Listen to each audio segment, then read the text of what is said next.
Good morning, or good afternoon. It is March 29, 2025, and we're here at Primrose. It's in Newburgh, Indiana, and we're lucky to have this gentleman talk to us. What's your first and last name, and when were you born? Dan MacEver, born in June 26, 1943.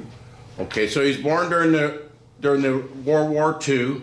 Are you a native of Evansville or Newburgh? No, I'm native of Texas, but I lived here 50 years. What brought you up here? A job, Where'd you work? Welburn Baptist Hospital and Welburn Clinic. What'd you do there? I was a chaplain at the hospital initially, and I was in the psychology department at the clinic for 26 years. Right there at Welburn, across the street from it, is called Welburn Baptist. There's a Baptist church, and Reverend Reiki was there. He was there from the 30s to the 50s. You remember him seeing me at Red Tie? I wasn't here then, but I heard stories. I actually bought the hospital in the 50s when it ran in trouble, 40s or 50s. And the hospital owned the church owned the hospital. I see. And it used to be Welburn Walker, where the shrine building is downtown. It was Welburn Walker Hospital, and then it became Welburn Hospital, and I guess the hospital bought it. But Reverend Rake had 1,000 men come to the Golgotha Tabernacle and had lunch with him. You couldn't get 1,000 men to do anything in this age. Right. But we're going to ask you, give me your full name again.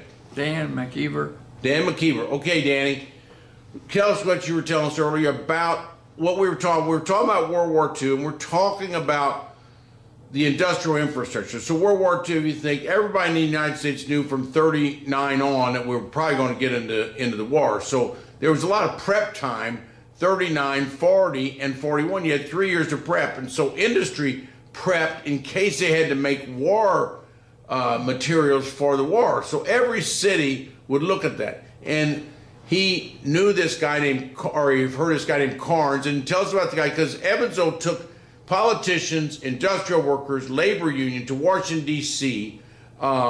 In September of 1941, before Japan even attacked us.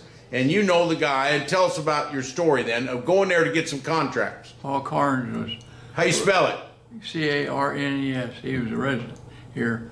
He's now in Riverbend, but he was 96 or 97. His father was one of the 3 men who went to Washington, D.C. to talk to him about getting a business for war materials here. And they were very successful. And he showed me that in his family history book. Because we had $1 million in contracts before World War II. We had $600 million during World War II. So he went up, that's a high percentage up, and partly because of the 3 gentlemen. Mr. Carnes, and who were the other 2? I don't remember, I'm sorry. Yeah. But Mr. Carnes' son is at Riverbend, and I could talk to him. Yeah. Yeah.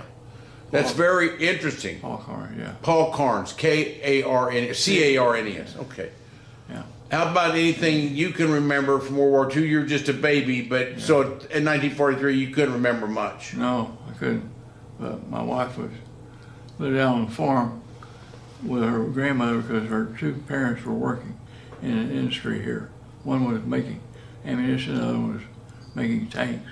Yeah. So she's probably at Chrysler. Chrysler made 4 billion bullets during World War II, 10% of all the bullets in World War II, and we refurbished 1,600 tanks at Chrysler. So Chrysler was a big contractor here in 1935 to 59. But during the war, they made war elements. So they carpooled in or took a bus or something to get to Evansville from Illinois over. You said Illinois? No, my wife was born in Posey County. Posey County, yeah. 1941. Uh-huh. So she stayed with her grandmother for 4 years of her life. So 41, right during the war, because Mom and Dad were busy doing things. She was born the day before, 3 days before Pearl Harbor. So December 5th or so, or 4th, yeah. 4th. Huh. And then she stayed with her grandparents. What were her parents doing? Working in the war effort in Evansville? Yeah. Well, thank you, Danny, and we'll get a little copy of this to you and your family. Appreciate it. I'm going to get ahead of Miss Carnes, too, at Riverbend. Yeah, you enjoy that. He's very talkative, very alert. So. Thank you very much.